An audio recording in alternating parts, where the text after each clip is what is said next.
Ladies and gentlemen, welcome to East versus West.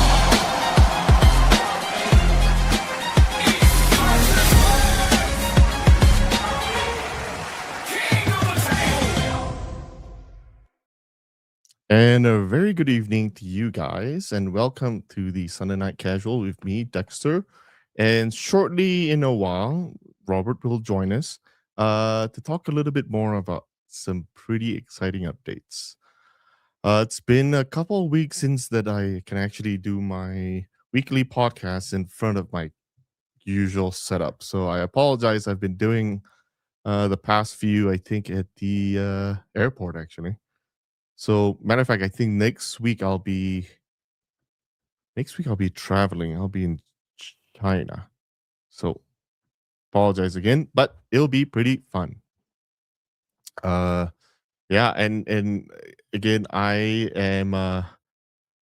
made a slight error, but on the setup of the time because I actually haven't slept yet. I'm still in the jet lag mode, but I figured I should stay in the jet lag mode because I'm heading back to Asia in a couple of days. So might as well stay in the Asian time zone. Let's see. Okay, well, I see all the questions are starting to fly in.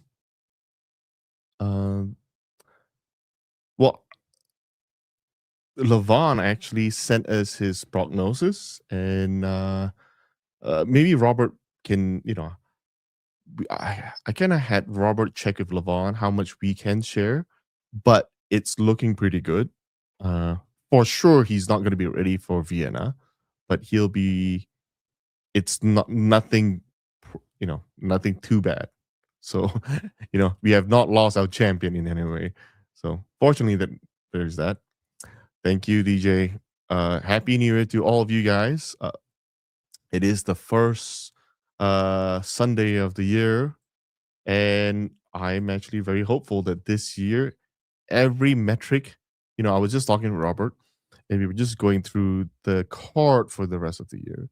And we started going off, even though we had a minor setback with Levon Vitali, but we were just looking through the next few, and they're all looking very, very, very solid.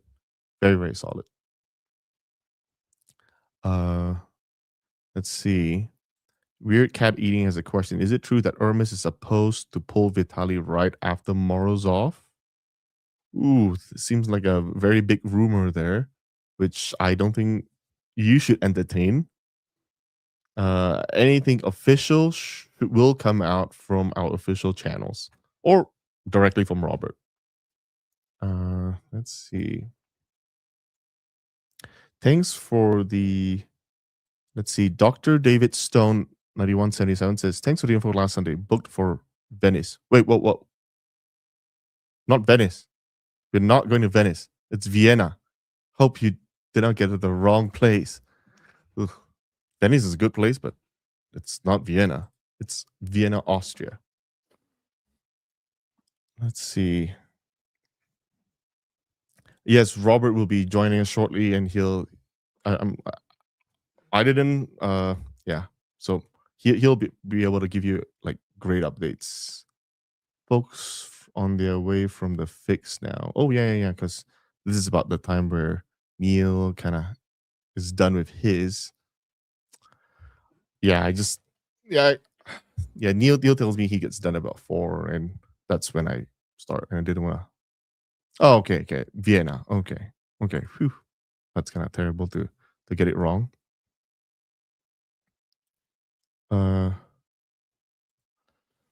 Kelvin Jones YouTube says, I actually bought 2 annual passes by mistake. Well, my parent bought one and I bought another. So thanks to whoever does support for refunding one of the passes. Good customer service. Thank you.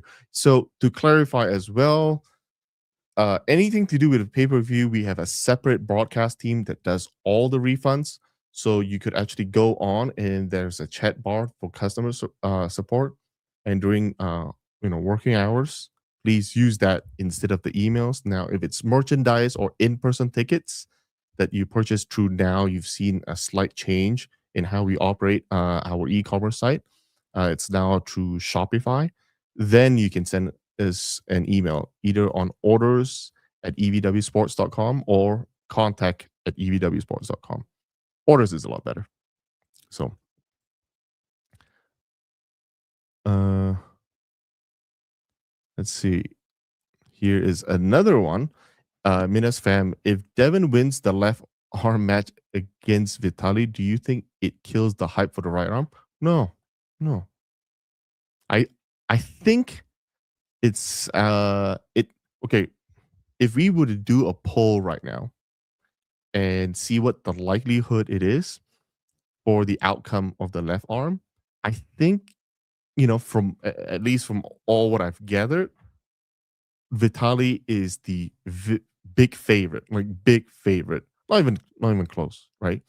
And I think what you've all seen, especially in Atlantic City, which is technically the first card that through Snezana's and Robert's, kind of baby, that is really the first that they've put together from scratch. You could see that they know what they're doing. How many people were completely wrong in their guesses for Atlantic City's card, right? I think there were several upsets. So I think just like this, the match arm, the left and right arm is independent of each other, and everybody thinks that Devin's gonna lose. And what happens if he wins? Okay, well that's technically another upset, right? Now then, when you look at the right arm, okay, Vitali. Well, I think that one might be a bit different. I think Devin is ranked higher, and he's probably favorite to win that one. Could also be another upset. So what I'm saying is there's so many upsets. You'll start seeing a lot more upsets. And I'm not saying it's intentional in any means. I think all what it means is that the matchmakers for EVW right now is doing the absolute best to put together matches that are going to be both exciting and unpredictable.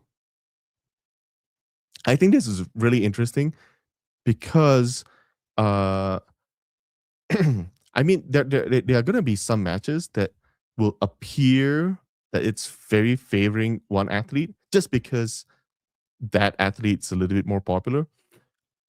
But I think the path that we are going, and I think with all the, I think with the card that's being announced, right? As we are releasing all the matches, you're seeing that there will be a lot more new faces, and it's very intentional, right?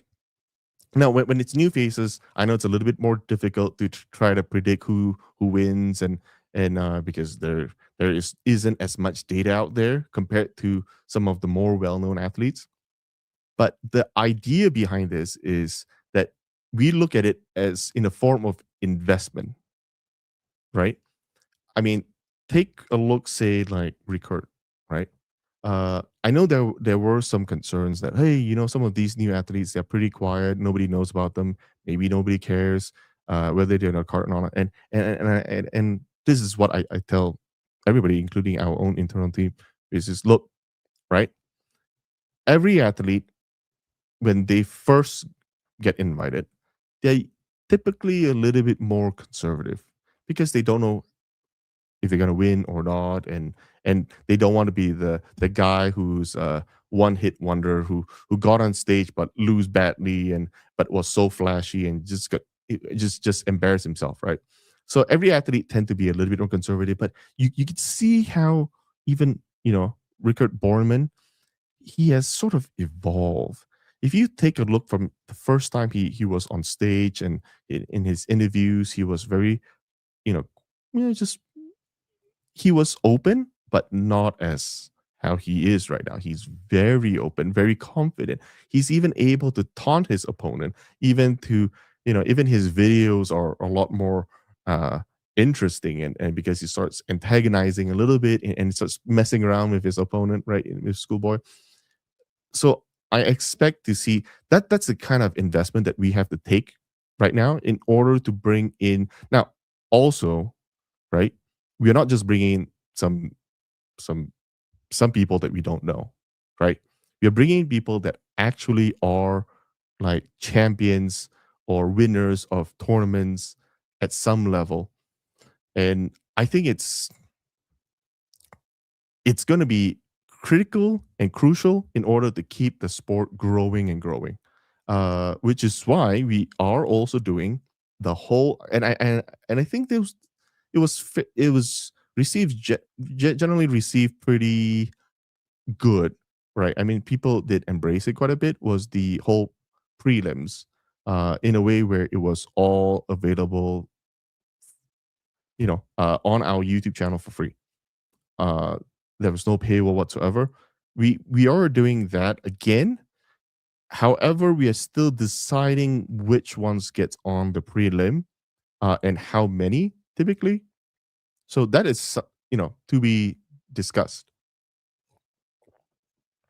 The one the one thing we are doing more on the prelims is that an idea behind it is not putting just the new guys in there, right? The headline of the prelims should be somebody, a match that would interest you enough, right, to get you all hyped up, and it's not just all brand new guys. So the headliners of the prelims technically qualify to be on the main event as well.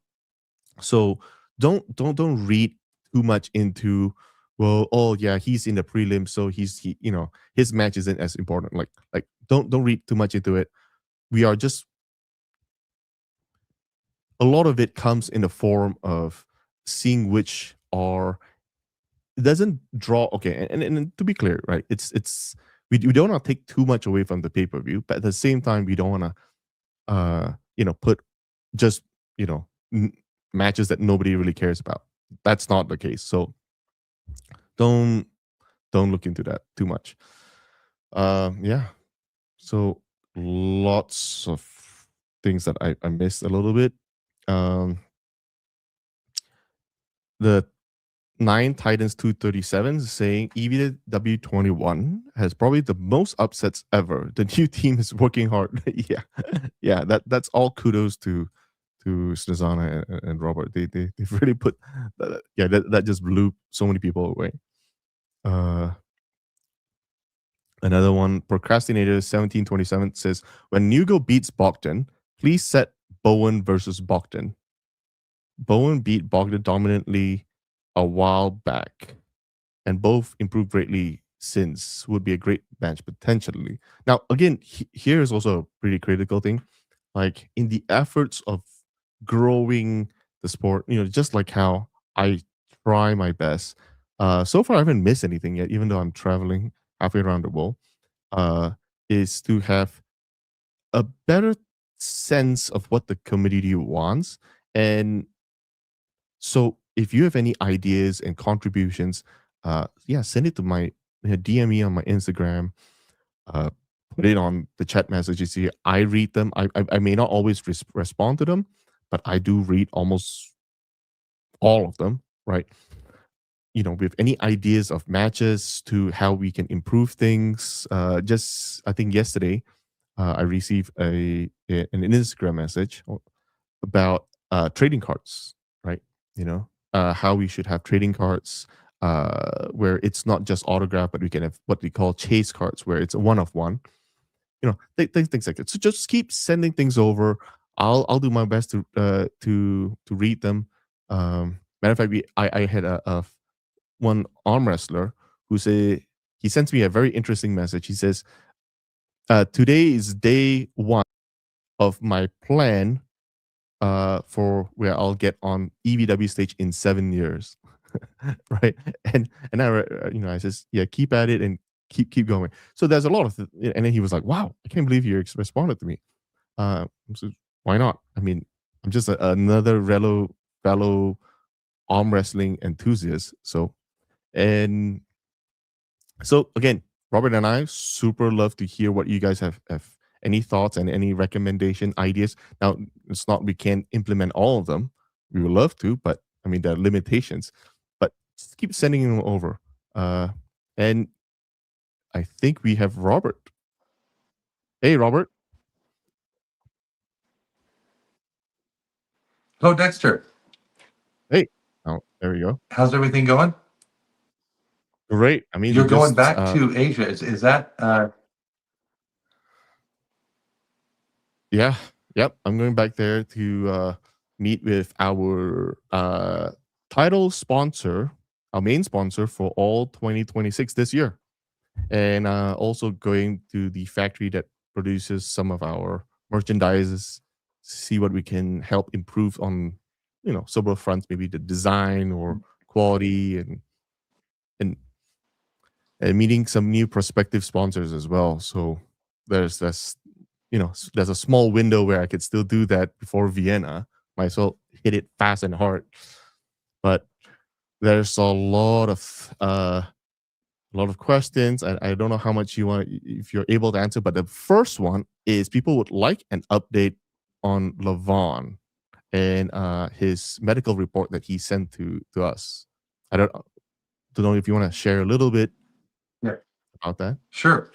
Yeah, I can share. I can share quite a bit there. So it was a little bit worse than his doctor had thought.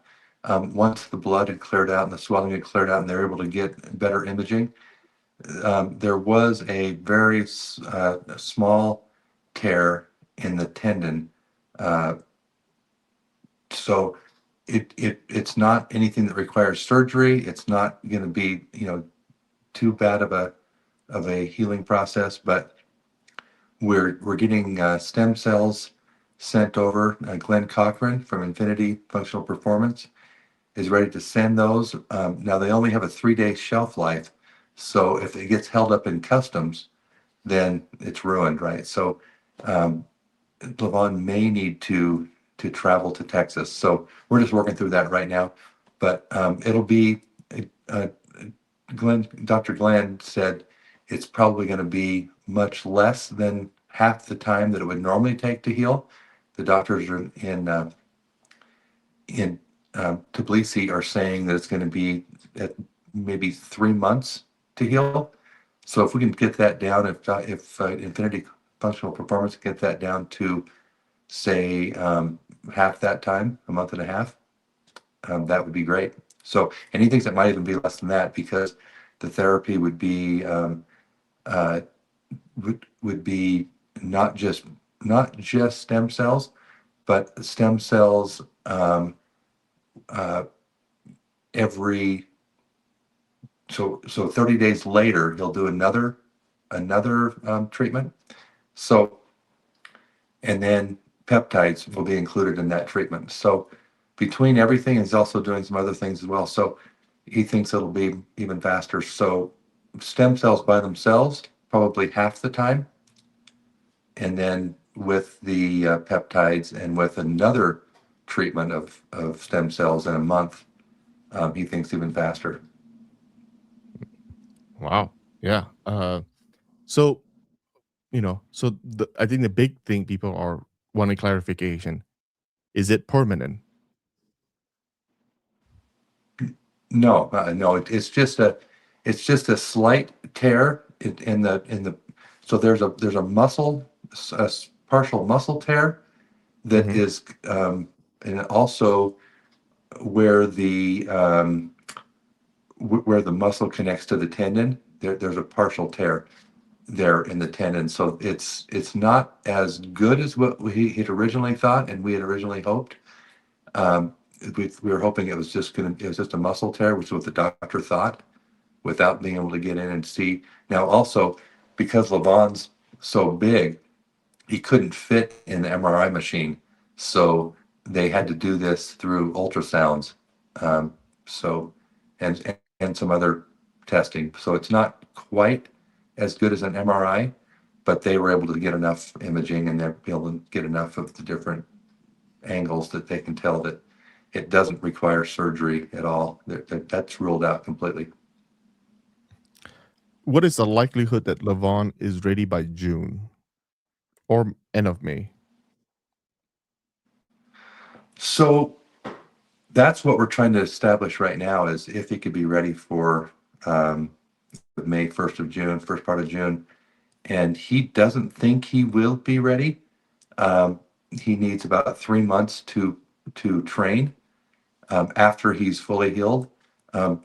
Dr. Glenn thinks he will be. So I guess we've got to figure out exactly what that's going to be, and we probably won't know for maybe another month, and then he'll get the images, in Texas. If he goes to Texas, he'll be able to get the full imaging and to see really, has it healed? Is it 90% healed after a month? So we'll be able to know more. But right now, Levon doesn't think so. Dr. Cochran thinks he probably can be. So we'll see. Yeah. I'm hopeful, knowing how, just hearing some of the athletes, anytime there's a tear, a slight tear, especially ones, with or without a surgery, they seem to come back stronger for whatever reason. You yourself, Yeah. Robert, you have a couple yourself, right? Yep. And it's true. Every time you heal, well, normally when you heal up from an injury, you come back stronger because the body is amazing at adapting. And so it'll lay down more fiber, more, uh, tendon, more bone, whatever it is that's been injured. And you do come back stronger typically. So Levon's going to come back even more unstoppable. Yep. That's also something that Devin mentioned in a podcast as well, that, Levon's going to come back stronger, and he's excited for Levon. Oh, uh, so I'm just going through some of the questions. The next question is: any updates on location-based discount for pay-per-views? Oops, Robert's gonna bugging out a little bit. While he fixes his internet connection, I'll answer this question. Location-based discount it's something tricky, primarily because it's um uh, unless we can figure out how to, you know, fix the whole VPN situation, that's going to be tricky. I mean, if let's say we find, say, well, Malaysia is only half the price of United States, then everybody VPNs over there, right? I'm just trying to avoid that abuses and whatnot for now.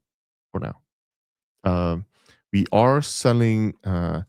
In some circumstances, we are selling discreetly to countries that currently are unable to buy from our website, but we have a workaround. So for Russia, the Russian speaking countries, they have a way to purchase it. If you don't know how to purchase one at a discounted rate from a Russian source, I'm not going to tell you because I don't want you to abuse that as well. But if you're in Russia, then you'll know where to get one. So I'm also another reason why I'm also going to China is to establish to see how I can help build the arm wrestling scene in China as well, right? And to see if we can, I me and the broadcast team, we have to test to see if the Chinese people are able to receive our broadcast signals, and then I want to establish a way where EVWs can grow in China as well. So there is that. Next question, Mina's fam is pushing for the audience around the table, and I'm happy to announce that is exactly our plan for Vienna. I'm gonna start looking for some pictures so you guys can. Let me see if I can find some pictures of our venue to get you guys all hyped up. Um, for this venue is super legit, right? This venue is here. I'm going to share this picture. I don't know if it's very clear, but it should give you a sense of how the hall would look like. Okay, so the idea behind this setup is that the table would be closer to somewhere uh, in the middle of the hall, right? So this one is more towards the edge. It's just one side, but I'm going to put it closer towards the middle, and then you have seats all around it. Okay. But you can see how good this style seating is in Vienna. I don't think you guys want to miss this. I think, right, this might be one of our cooler production. This would be a testing ground as to the requirements for our future events as well. We are always going to, if this works out pretty well, I'm going to have our European team just try to get venues such as these. Now, this is obviously not our event, but this is the same venue hall. So ignore all these chairs and whatnot. I thought it looked pretty good. It's sort of a, it's not really Colosseum style, but more of a arena style, where even the seats further behind would still have a pretty good angle on everything. We are thinking of we're gonna play around a little bit. We haven't finalized the plan yet, but we might have a jumbotron on the very top, right? So it kind of have some sort of a feeling where it's there won't be any terrible seats in the house. It's where we are getting at. We won't have any terrible seats in the house. It will look very, very awesome. So, yeah, I've heard several people talking about some sort of a audience on the background. We're gonna shoot for that. We're gonna shoot for that this time. I was thinking communists should talk about sponsors more. Yeah, you're not wrong. You're not wrong. This is something. Oh, Robert's back. Yeah, sponsors are something very critical for our sport. Well, any sport really, and you could see we are going to be pushing up and giving them bigger emphasis more than ever. So, Robert, people are asking for you to reveal another match, but we'll save it through the official channels. We'll save it through the official channels. Okay. Robert, that somebody I did see a comment earlier. Uh-huh. Go ahead. I saw a comment earlier about Bowen versus Bogdan Stoica. Just to be clear, that match would not be close now. That was several years ago when Bowen beat Bogdan. And since then, Bogdan's been on a complete upward trajectory and beating huge names. That would be not even remotely possible, that match. But anyway, Yeah. just to answer that question, I saw that. Oh, yeah. That's good that you answered that, because I mean, you know a lot more about that than me. Another one, one of our fan is recommending Ashley Hoyta. I'm not quite sure who this is. Dr. David Stone 9177. Ashley Hoyta. I'm not too familiar with her. Might have to look into her a little bit more. Unless you know her, Robert. Oh, yeah, I do know. Yeah, she's very good. We are talking, I'm talking to Ian Carnegie, about her as well. And so she pulled for him, and then also Courtney, who is another big one, and she's maybe even a bigger star. Um, there's another female arm wrestler that's really on the rise. Well, that's great that you know her. Let's see. Some are asking about contingency plan. A lot of them are talking about how good Glenn Cochran is. He's a great guy. IFP. See, yeah, IFP is one of our consistent sponsors. So we thank them, and they were our title sponsor several times for 2025. So big shout out to them. Yes. A few are I was talking about Michael Todd's match with Lavon in June. Do we have any thoughts about that match, Robert? Yeah, we're still working on that, but we've got to get Lavon healthy, or at least so that he knows that he can be ready. But Lavon has is also concerned about uh, taking it a little bit out of order, because it was supposed to be Vitali first, and then, he talked about Michael after that. So we're not really sure how that's going to go. We still have to work that out. Great.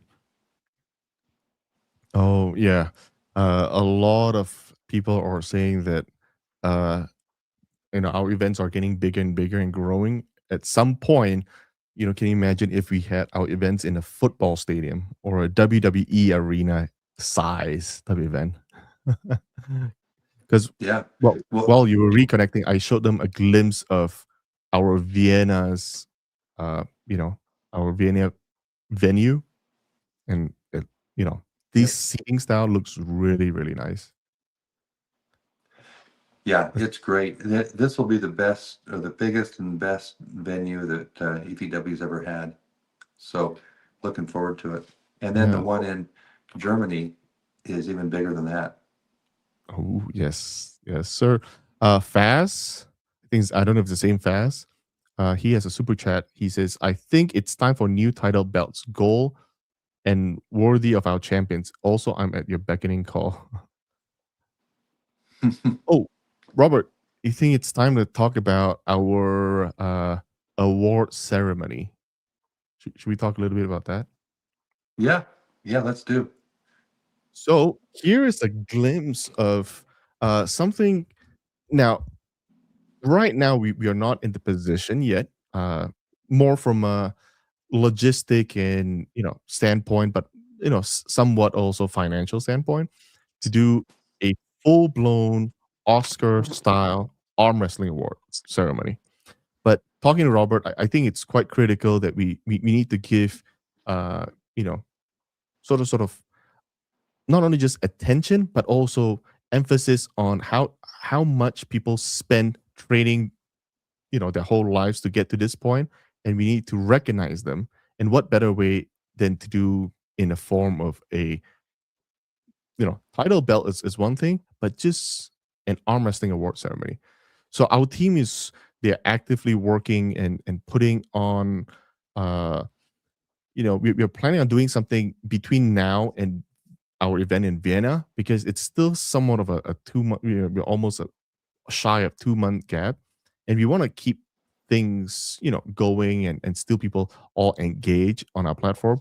And so we are thinking to do it sometime perhaps end of this month. uh, the dates, when we get closer to getting everything ready, we'll announce the exact dates. And our graphics design team, they're putting something together. Here's a quick sneak peek, right? Everything's super nice, and the basis of the award would be for athletes who have competed at any time in 2025. So athletes who have competed in 2025 qualifies to be on there. So we have several categories. I don't know, Robert, do you want to mention some of the categories? Well, just some of the obvious ones. Best arm wrestler is one of the categories. Um, Best match is another category, Hmm. and then we've got it. And I don't know if this is if we've decided on this for sure. I know we've been talking back and forth about best walkout. I think is a pretty cool one. Yeah, the best walkout was something I was thinking of at the beginning, and maybe guys, if you're on the chat, tell us what you think a little bit, because the walkout for 2025 we didn't put as much emphasis, but in every other sport, like, well, I mean, like boxing and whatnot, their walkouts are you know very elaborate sometimes, and part of the whole, you know I guess our event, it's really entertainment. And I think walkout can be and should be part of our entertainment. And so more emphasis should be given. So I don't know, just put down in the message and give us a little bit of a thought. The other one is we will be doing is rookie of the year. That's also another big one. We won't have as many categories as we would like, because say like arm wrestler of the year, this year we're not splitting between females and males. So we are just combining them. And how the process, what we are envisioning, is that there will be a sort of a jury, a panel jury, about 5 of us, where we'll make our own scores and we'll tabulate them together. And then in combination with the fans, all of you guys. So we're building a poll that will be on our evwsports.com website, where you can play a big part in determining who wins the award. And as you've seen the thumbnail for our award ceremony, it's going to be a pretty cool award. Now, everything's going to be virtual for now, remote, but there is a possibility that if things go our way, we would like to do something in person. I think it'd be super cool, just like the Oscars, but an EVW Sports Arm Wrestling Award.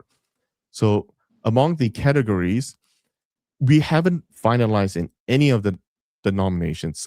The Arm Wrestler of the Year award, we will have 7 nominations, right? And for every other category, we will only have 5. We are still figuring out which all the all the nominations are. There are 2 more that have not been mentioned, and this is something I think is quite important, at least in my opinion. Is one is athlete's video, best athlete video, and it's it's athlete generated content. It's also to kind of emphasize the importance of athletes promoting themselves, but it's not just training videos that we're looking for, but it's also videos that people enjoy watching. So it could be training videos, but it could also be something of a comedic sense or a drama sense. So if you guys have any videos that you want us to be part of the nomination of 5, let us know. Put it down in the chat. Yeah, Jerry with the best tongue. That's pretty interesting. And finally, the other one is best arm wrestling news outlet for 2025.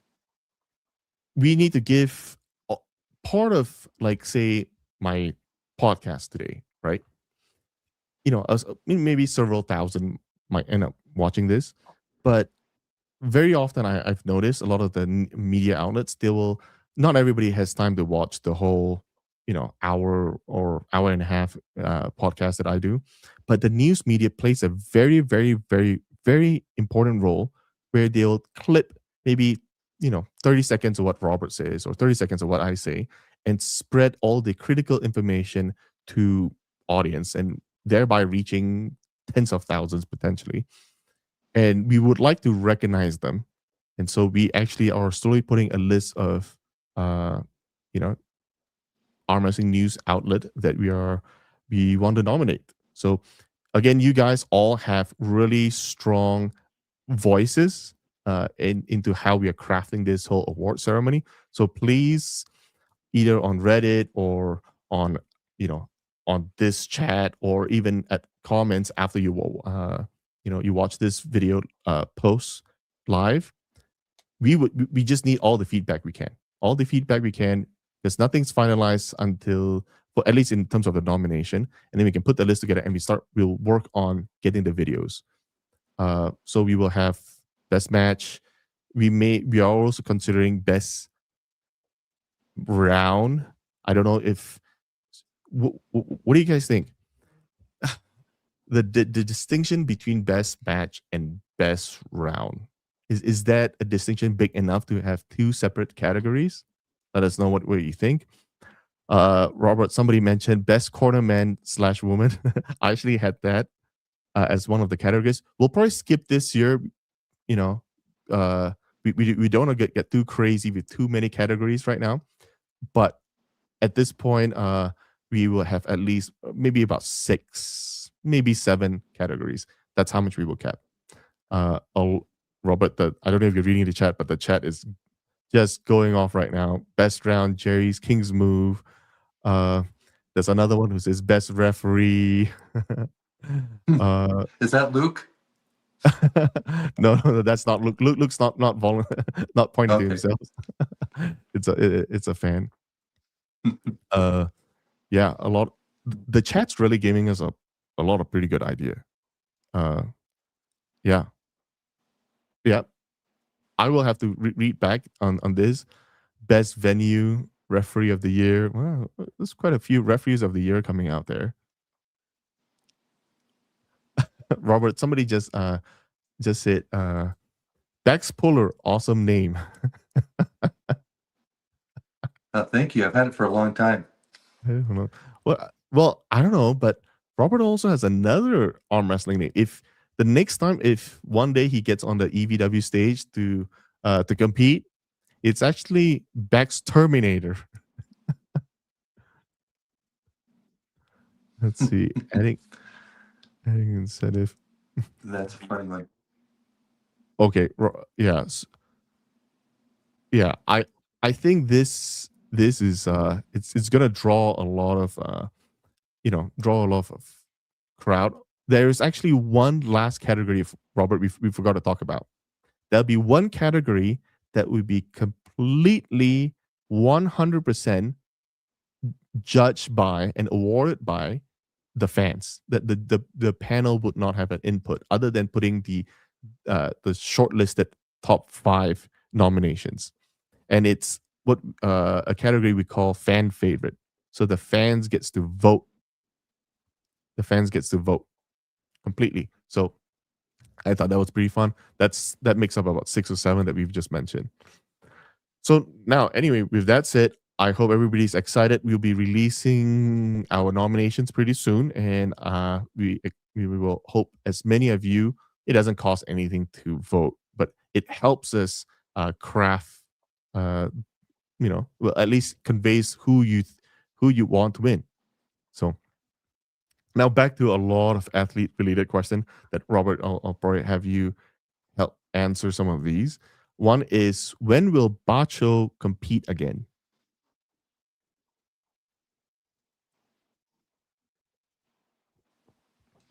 Oops. Well, I wish we knew exactly. Yeah, so he had something come up on the last event. So we'll let you know as soon as we can, but yeah, we're working with that with Macho right now. Another one that has earlier before you came, there was questions about Alijan and Dadikan. Is that happening?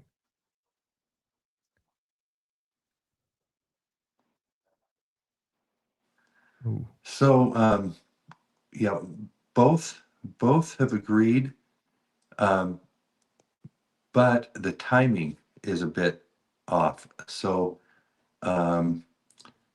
Alajan wanted it to be in Vienna. David Dadikan wants it to be in Germany. So, and for different reasons, I mean, just so you know, Alajan celebrates Ramadan, and so Ramadan doesn't get over until I think the end of March. So it doesn't really give him time to really prepare for April. And then on the other side, David Dadikan, had some things come up, and so he's not really ready for Vienna. So we're working that out right now, and hopefully we'll know something here pretty quickly. But it would be good to have one of those events. But Vienna would be ideal. But our card is pretty full. But we would take that match. We would add that match for sure, if we can make it happen. There are some asking for updates about Brian Shaw, and I think he released a video just not too long ago. I think was it the day before yesterday, about him actually still training. I don't know if you have a comment about that. Yeah. Yeah. No, we really want to get Brian back and involved. It's just a matter of finding the right opponent for him. and we don't want to have an opponent that's that's going to be too decisive. I mean, we don't want to, like I said before, we don't want to throw anybody to the wolves, and Brian included. We want to make sure that it's a close match as much as we can. Make sure that it's a close match and that it makes sense for both athletes. But we have been contacted by Leonidas's manager, and this is a few months ago, and he wants to come back to the EBW stage, and wants to start pulling more regularly. So that may be a good match for Brian, but we've got to see where he's at and make sure he feels good about that. So I think that could be a good match. Leonidas has not been training very much for arm wrestling yet. He'll have time to prepare, but he's been really focused on his bodybuilding and not been able to really focus on arm wrestling. But he does want to get back into it, and he is headed to, or he was planning on going to Devin's house and train, and then some problems with the flights and the weather. So it's scheduled. I think that's scheduled for 2 weeks. We're about 2 weeks away, I think, from that trip. Before you came on, there was also a question about now, the Vet Dennis just released a new video, and I know there was a little bit out there that says, hey, Dennis did not communicate anything with EVW, and I think we are slowly getting some clarification that it was sort of some misunderstanding out there. But maybe it's better for you to clarify about this whole Dennis not having communicated with us. Yeah. So I don't know if Dennis. I don't know if I don't know if Dennis actually said that. I know that there was a Russian news channel that said that he said some things like, "Hey, I've not been in contact with EVW. They never contact me." That's not true. And so Snezhana contacted the news agency, or the news provider, YouTuber in Russia, and said, "Hey, what are you talking about? This is just not true." And then they took down the post. They said, "We're sorry," took down the post. So I'm not sure if that's what was mentioned, but I'll tell you what really happened, and that is Snezhana has been in contact with Dennis, and it hasn't been for the now she's been in contact more recently now, but it had been a few months ago when he contacted him and said, "Hey, we want to get you back into EVW." He said he is interested in doing that, and it's going to be, and it's going to be coming up here in 2026, right? But he had a hair transplant, and I don't know if this is something that he wants me to talk about, but I think it's common knowledge. I think he has talked about it publicly, so I think I can talk about. And in that, when you do that hair transplant, apparently you can't take any TRT or any kind of testosterone, or it will mess up the procedure.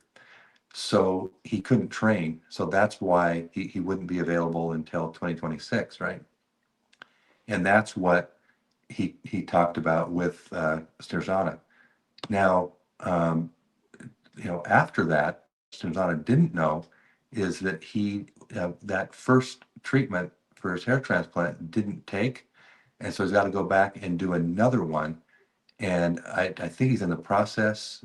I mean that's happening, or very soon to be happening, which means he can't train for even longer. Which means we're looking at probably the end of 2026 now for him to come back into the league. So he's not been training very much, or he's not anywhere near where he should be, because he's not able to really focus, and his doctors actually told him not to.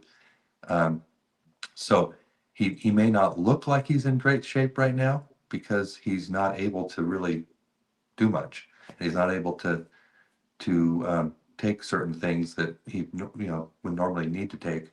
So that's the whole story. And now the real story would be with Snežana, because this is secondhand, because I don't know Russian, and so Snežana and he talk quite frequently. They've been friends since Snežana's been like a little girl, and she was in Ukraine, he was there. They very, very close relationship and very good friends. So whatever Snežana says, to add more light would be good. But and I think she is actually setting up a podcast with him right now.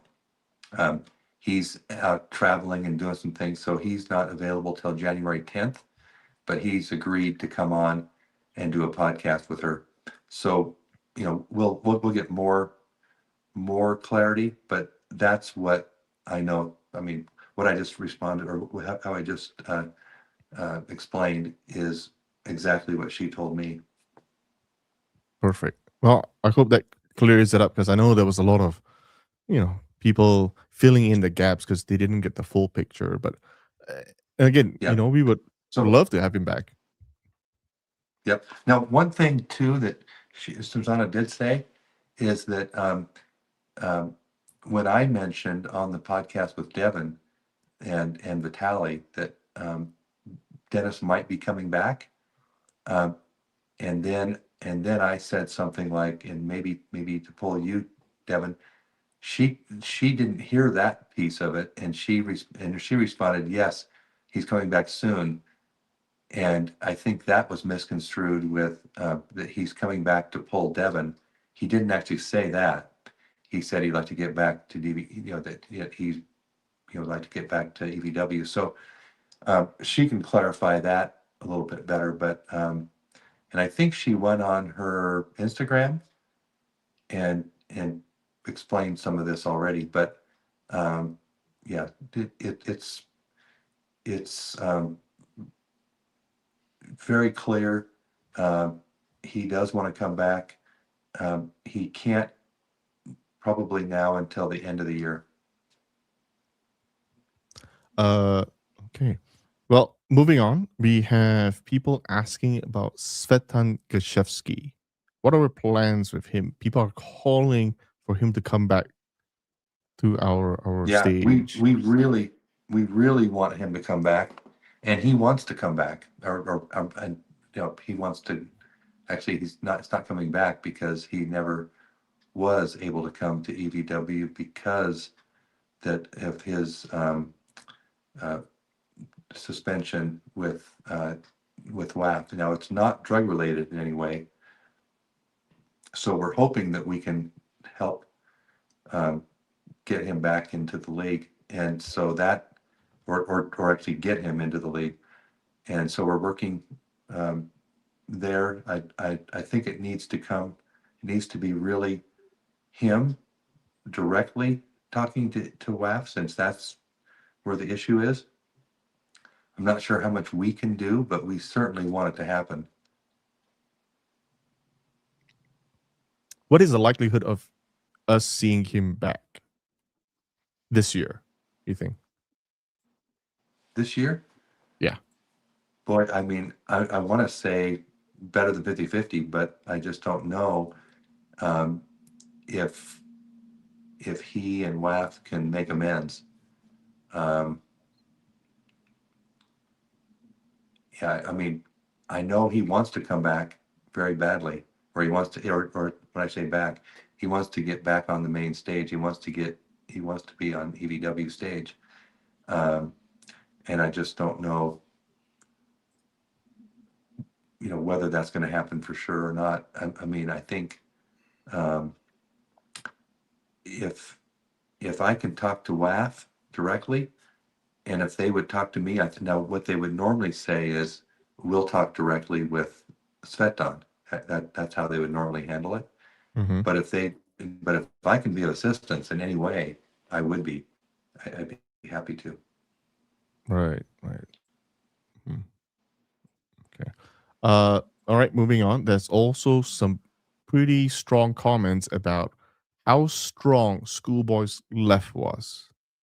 So some are suggesting that we can put some pretty good left arm match for Schoolboy.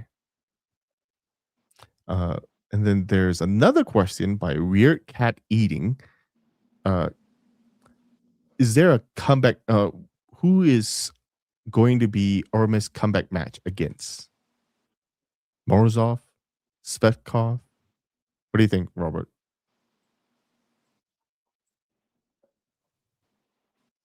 Oh, I think So he I missed part disconnected. of that. You cut out just for a second. I heard Setkov and Morozov. Oh yeah. Who is Can you Morozov? hear me? Oh, sorry, Orm's comeback match against?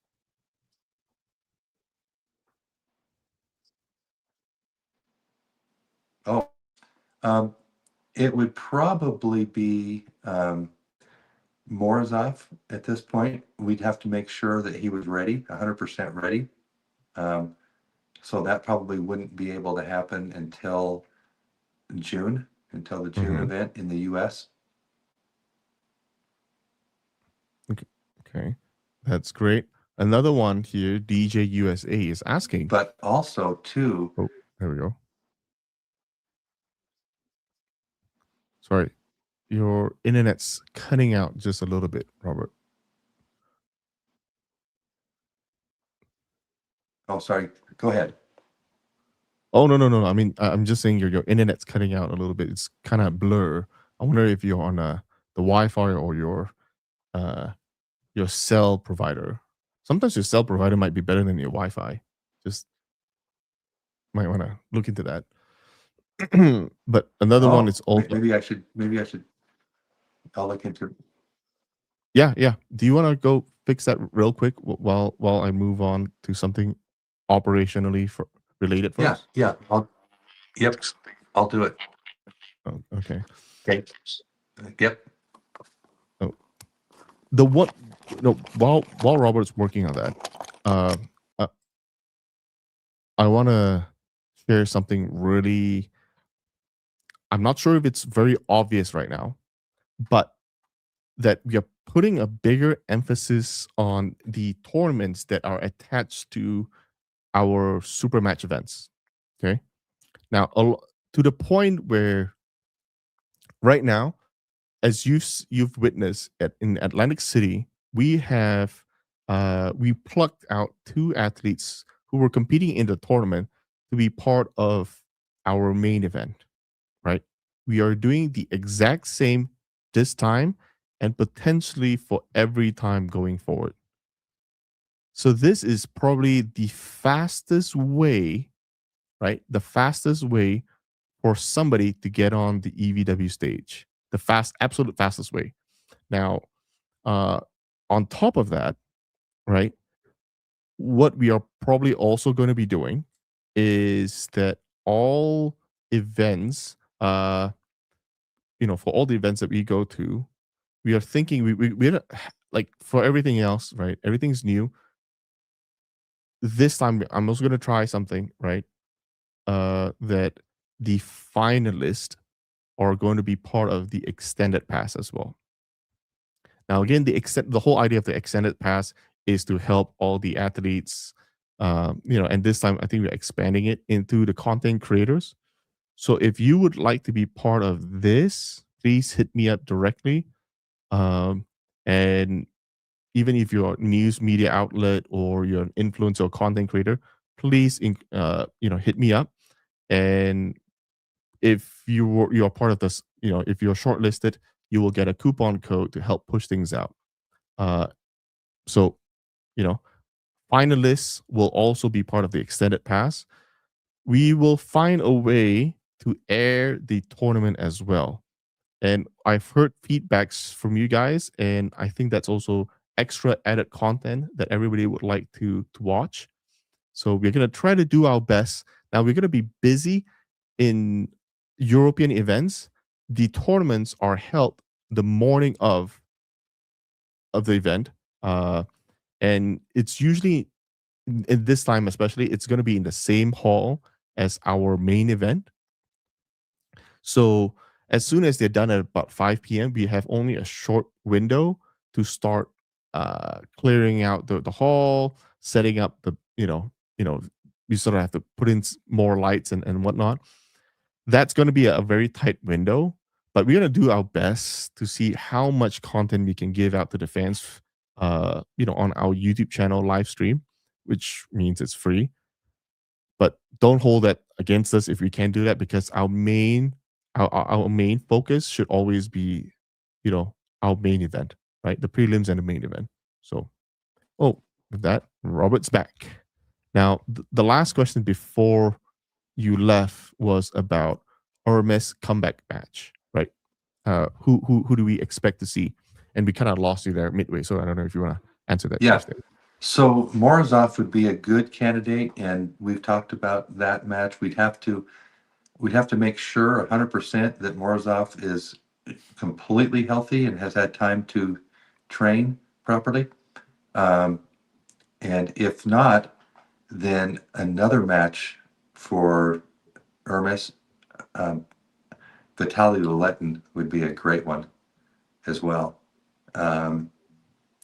So we've got multiple matches, and then what Hermes would like to do. I mean, he would like to have another chance at Devon. He's really worked on. He believes that he's shored up some of the weaknesses that Devon exposed last time they pulled.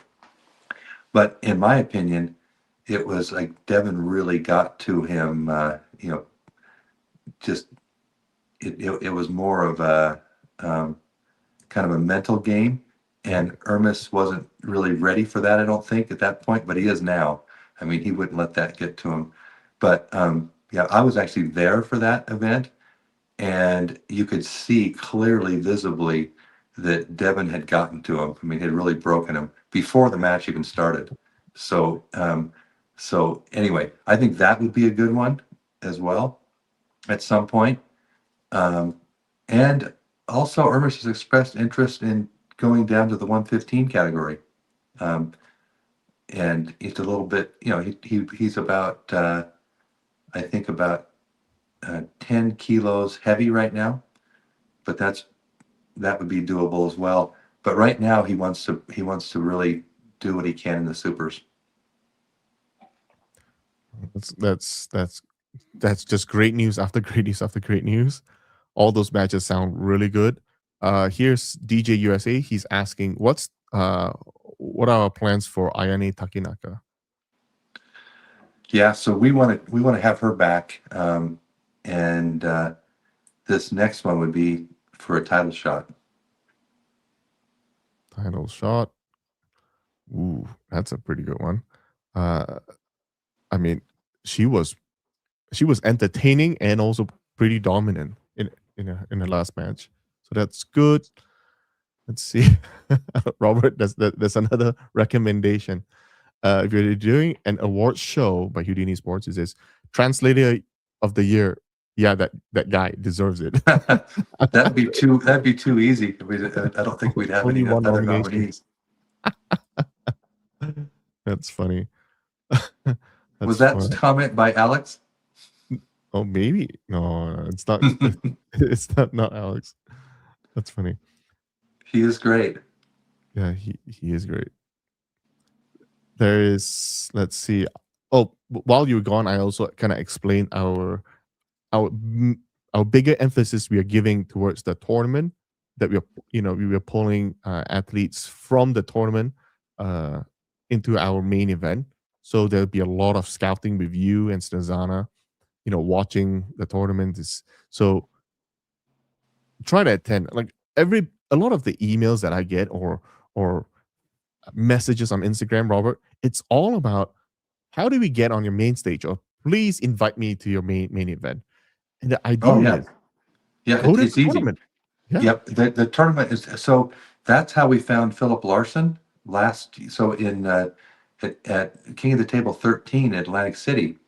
That's where we really discovered him. It's like, okay, this guy really is the real deal. And then he had a match in August, with us in Colorado. So that's how that came about. The the very latest one in Atlantic City with Pork Chop. Now, of course, I know Pork Chop very well. He was at EVW 6, and when he hurt his arm with Zurab. So he's been an EVW puller. It's taken him a while to kind of get back, to where to where he's at a top level, but he's been there for uh, all year last year. I mean, he was climbing pretty rapidly back up. So, but that at that tournament is where it's like, okay, he really is ready.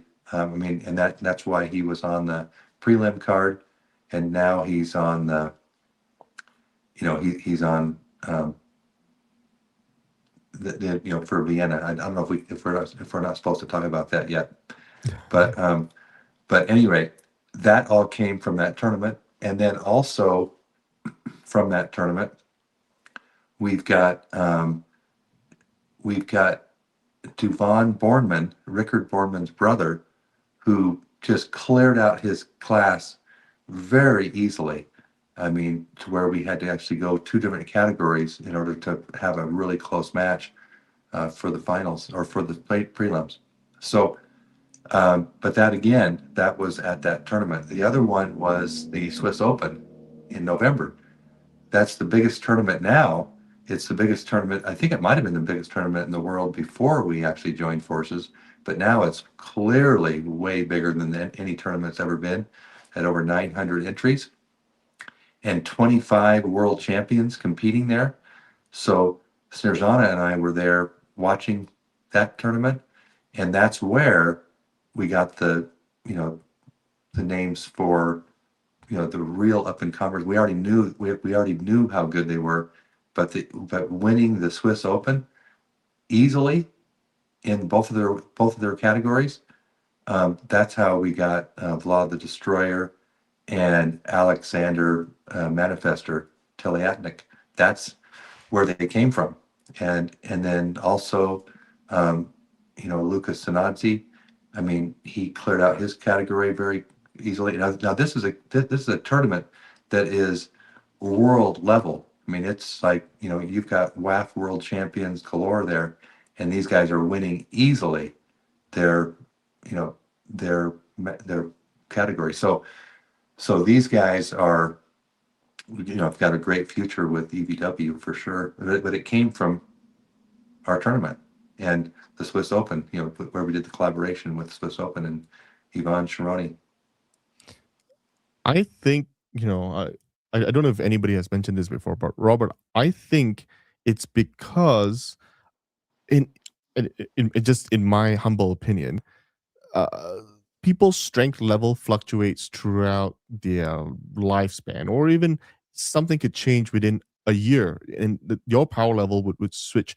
I know that for a fact because with how busy you were last year, but the year before you were at WAF Wolves, right? And but last year you were busy, and then you says, "Oh man, I've been training, and I've," so you could obviously see a drop in your strength, and but by you and Snezana watching the athletes, competing right there and then, you get to see their current level multiple times throughout the different rounds.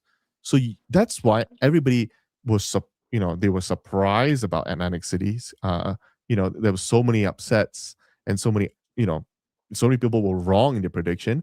It's precisely what you and Sunazana are doing completely correct. Accurate, as accurate live, most updated strength power level, which is why people are like, there's no way he can win, and like, boom, there it is, such an amazing match. So Yeah. I think what you guys are doing is keep it up. Yeah. Well, so that's really, I think, critical for EVW, because the biggest complaint that I saw from just over and over again is that the people were getting tired of EVW just having the same athletes just recycle back through. Now we're going to have this person pull that person. They're already EVW athletes, and it's the same ones, right? Well, we don't have that anymore. We're having we're really focused on, Sterzana and I both, on bringing in new talent that is at the EVW level that they just haven't been recognized yet. They haven't been really found. I mean, like, I think with Duvon Borman is another example. Um, I only heard about how good he was. I saw videos of him beating the top guys. I mean, like in the open class at 16 years old, this is when he was 16, he was beating 350-pound super heavyweights. He was weighing 100 kgs as well during most of this time. And he was beating all these guys, big, I mean, strong guys, and they were taking his hand, and he would still find a way to win. And then Rickard told me, this kid, my brother, is stronger than I am at the same age, much stronger, and stronger not only in arm wrestling but in the gym. And so he's going to be better than I am, than I will be.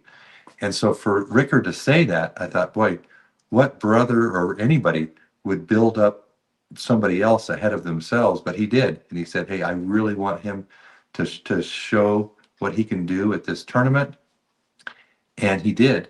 And now we've got matches lined up for Dumont that's going to be massive. I mean, like he's going to be going against the world champion, the WAF world champion in his age group, and it's going to be pretty exciting. But that's what we need. We need more new stars, and we need to be out there actively seeking these new stars, and introducing them to the EVW stage, and that's what's going to build a lot of excitement. Among the other things that we're doing and the things that you're doing, which is really helping us to get to the next level of broadcast, so that where we've actually got subscription based viewers, so they're not just, we're not asking them to buy the pay-per-view. We're asking them to either get a subscription, or they've already got the subscription, and it's much easier, and our fan base grows so much bigger because the fan base with those big subscribers, those big broadcasters, are so huge, and we're going to be exposed to fans that never would have tuned into a broadcast, and that never would have tuned into certainly wouldn't have paid for a pay-per-view. Then the other thing is that I think is really setting us apart and will set us apart, and that is doing the athlete interviews and the background stories on the athletes, and actually having film crews, and our film crews go out to the cities and the countries that these athletes are in, and finding out, I mean, really getting the fans to know who they are. Um, we've got several athletes that are surgeons, and most people don't know that. I mean, unless you're a really hardcore fan. But if you're just tuning in, or like, let's say we're already on a big broadcast, and not like a pay-per-view, but actually with tens and hundreds of millions of viewers, and they get to see and connect to that athlete, they become fans of that athlete. Not necessarily of EVW, that's a byproduct, but we want to get the fans of the athlete really, really growing, and that's how we do it. And so we're focused on those types of things, and bringing in the new talent is one piece of that puzzle, but there's many pieces. Yeah, matter of fact, there is actually one comment from Juggernaut Kaufman, and he said he was just asking that exact same question. When are we going to invest in Polo Stories? And just to give you guys updates, I think in the past event in Atlantic City, we got background on Paul Lin. So we filmed Paul Lin. We also have Michael Todd. We haven't released any of those footage. We're saving it for when the next time they pull, and we will use that as sort of a promotional tool where we will introduce them from a different perspective. So we have started, but obviously, we are still limited and from a budgetary standpoint, but we are already doing it. And next, we have another question about what's next for Barbora. That's a tough one because there just isn't anybody in the world right now who is at her level. It's kind of unfortunate for us and for Barbora, um, but we are actively looking for the new talent, and there is new talent coming. It's they're just not here yet. Yeah.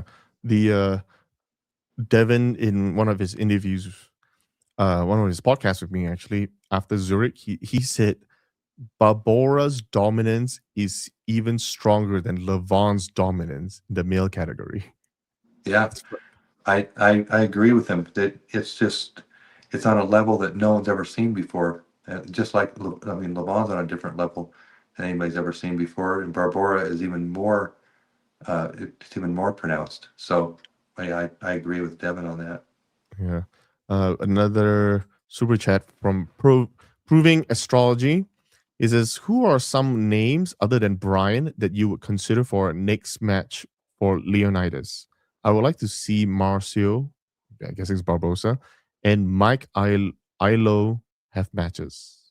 Yeah, yeah. Mike Aiello, he's not been really pulling too much. He's kind of had some back injuries, some nagging problems from the past. But yeah, that would be probably a good match if Mike was, Mike Aiello was ready and he was able to start really training like he was. Another match, and I don't know if this would be a good match or not yet, but Rickard might be on too high of a level, and it just depends on it. I think he is probably on too high of a level actually, but that was another thought that I had, and the other one is I would like to get Smaev um, from Russia into EVW. So we're working on that right now, but that would be a great match, I think. And either for Leonidas or if Leonidas doesn't want that match, that probably would be a good match for Rickard as well. So Andrei Smaev is the real deal. I mean, I don't know if you saw video footage of him, recent footage of him. Just, I mean, he was really just playing with Schoolboy, and so to have a non-arm wrestler be that dominant is pretty impressive. Another suggestion here is can we coordinate a monthly match making live stream so the community can give recommendations for matches and so community can interact with the matchmakers? Well, you have probably the Robert Baxter right here. He's a matchmaker. I'm gonna try to do this podcast with Robert almost on a weekly basis. So I know every week there's always updates, especially when it comes in regards to the athletes, and there's nobody better to answer those than Robert. Just so and again, we don't have to wait for a podcast to give suggestions. Like I mentioned, we read through all the comments. Robert does. I do. So yeah, just don't wait. Just put it on the comments, not on the live chat because it's not quite as easy to read the live chat, but on the comments after the videos is over. Yeah, in fact, I think that's a great comment that was just given there on the fans, because I think we ought to do one match per event if possible, based on fan favorite.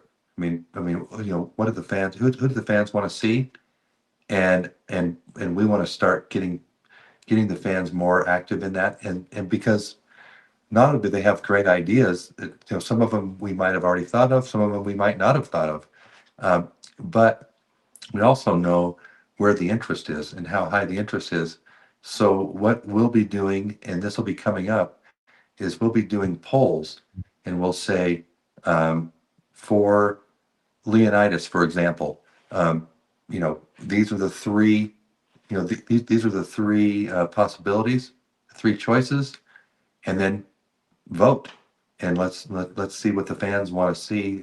Who the fans want to see Leonidas pull, or who the fans want to see Brian Shaw pull, or or Smyav, or whatever. So if it's especially if it's a celebrity match, or if it's um, a rising star match too. I mean, we want to see that. I mean, I'd like to see what the fans think about a match for Devon Boardman.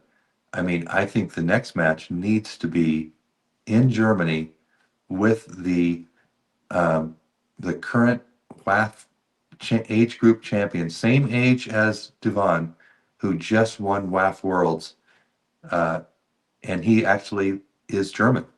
So he's actually, we will have a huge support from the German audience for the live, especially. Uh, here's another recommendation. What about Rikert and Kodecha? Is Rikert ready, or is Kodecha too much? I think with Kurdecha, it needs to be somebody who has I mean, the arm strength has got to be pretty dominant, because the hand and wrist and top roll of Alex Kurdecha is so powerful. I mean, unless you're at an extremely high level, I think it's got to be somebody that can go arm to arm or go inside with him, take him inside, and that person would have a good chance. Rickard certainly could do it, and may be able to do it sooner than I think, but I don't think he's quite at that level yet. There's also a lot of chatter about Brad Grundy versus Leonidas is one of them, but his name has been over the overall the chat tonight. So what are your thoughts about where Brad Grundy's is currently? So I don't think Brad's quite ready for for that. I mean, he has shown that he's certainly very capable, very strong. I don't know if he's ready for Leonidas. If Leonidas has been training, or if he's got enough time to train and really get back to full form and even a little stronger than he was, I think that's a pretty tough match for Brad Grundy. And the weight difference too is pretty sharp. I mean, if they were in the same weight class, maybe. I just don't think that would be fair to Brad. Robert, there's this really, really interesting idea here that you might want to. It is actually quite common in some other sports.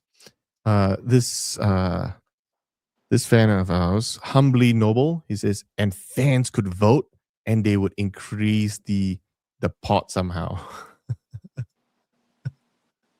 making the match more interesting. But Yeah.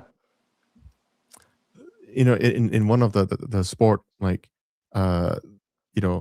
what how they would do it is, let's say we come up with like the jerseys, right? For every jersey that we sell, $5 goes towards the pot, right? The prize pool. And then you can see every day we update the prize the prize pool, and it gets, it's bigger now. It's in the thousands of dollars and tens of thousands of dollars, right? And then everybody just supports, and that's also another. I'm not saying we have to do it, but I'm just saying that's Yeah. kind of I like the fun idea. little thing that we could do as a bonus for our athletes. Because any time that we can give back to the athletes, without really taking too much away from our expenses, right?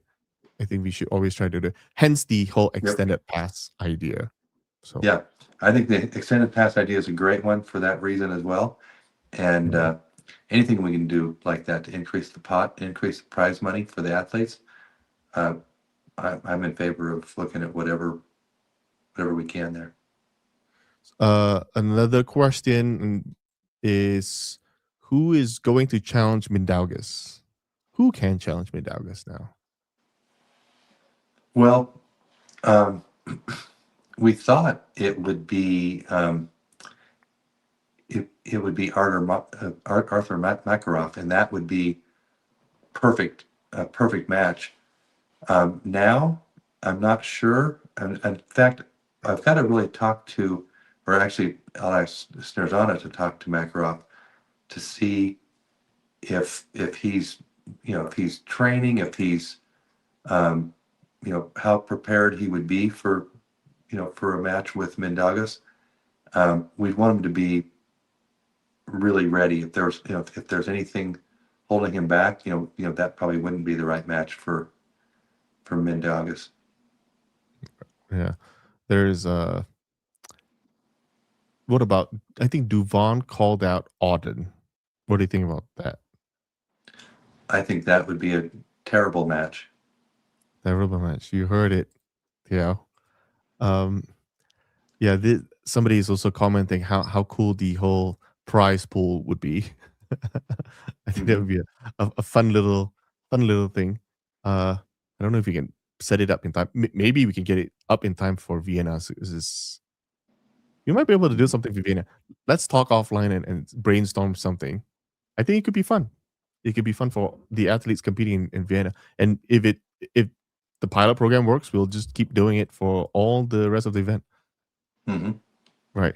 So anyway, I think we are about at our mark where we will end. Any last things you want to announce or anything before we kind of sort of end our podcast? Robert? No, I think we covered a lot of good things. There was,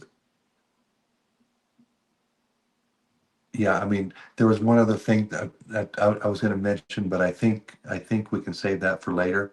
But any other questions that we didn't answer? I'm happy to answer them. Yeah, just put it in the comments and I'll read it. And if I can't answer it, I'll always consult Robert with that. Everybody have a good night and thank you for joining us. Thanks, Robert, for joining me as well. All right. Yep. Thank you, Dexter. Thank you, everybody. Stay strong and keep pulling.